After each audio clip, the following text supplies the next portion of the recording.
So this video is going to review rubrics, so students will be able to understand what a rubric is and how to read and use the intro section of the rubric. Rubrics are very important because we use this to grade all the essays. All the instructors use rubrics to grade the essay. So you need to know, first of all, where do you find it? So to get there, go to our course homepage. You're going to scroll down, and you'll see two documents here, 5-paragraph mixed pattern essay rubric, and then the argumentative essay rubric. So our first midterm is going to be the mixed pattern, so we're going to click on that.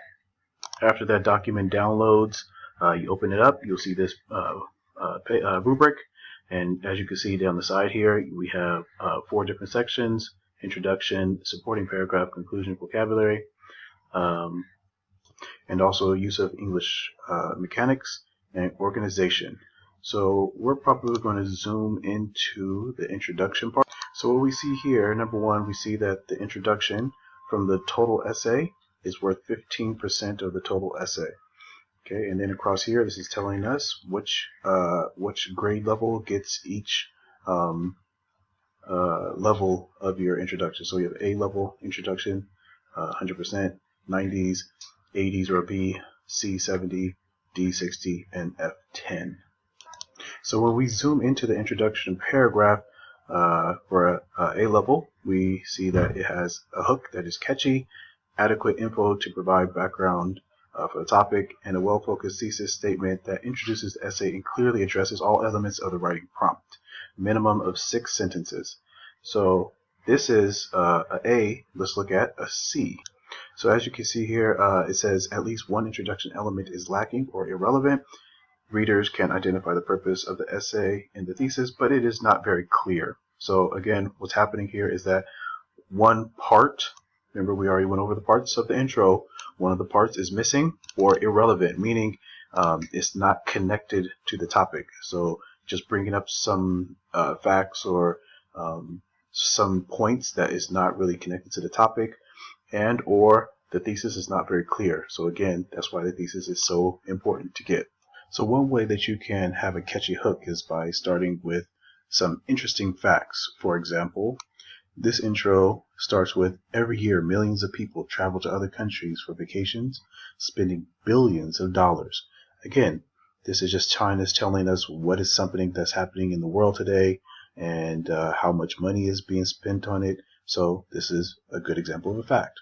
So next we move on to the background information, and two popular ways to give background information about any topic is to give a definition of the topic or talk about the opposites.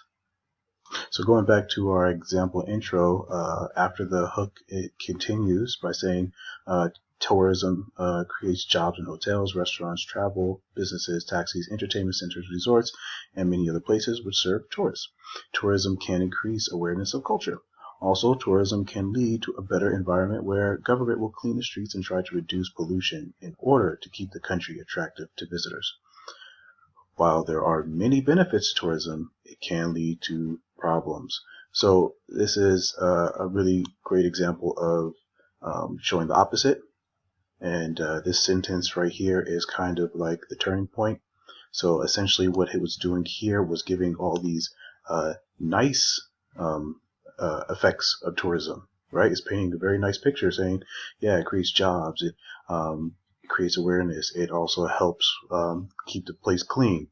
And then it does a little influx where it changes the tone from positive to, while there are many benefits to tourism, it can lead to some problems. And then it goes into the last part of the intro, which is the thesis. This thesis is a causes thesis, but remember, your thesis can be anything. It could be compare, contrast. It could be process. It could be argumentative. This is just one example. So going back to our example, the thesis, this essay will describe some of the reasons that tourism causes problems which are destroying the local environment and not helping the local economy. So again, this was a good example of a hook, and then we have some background information.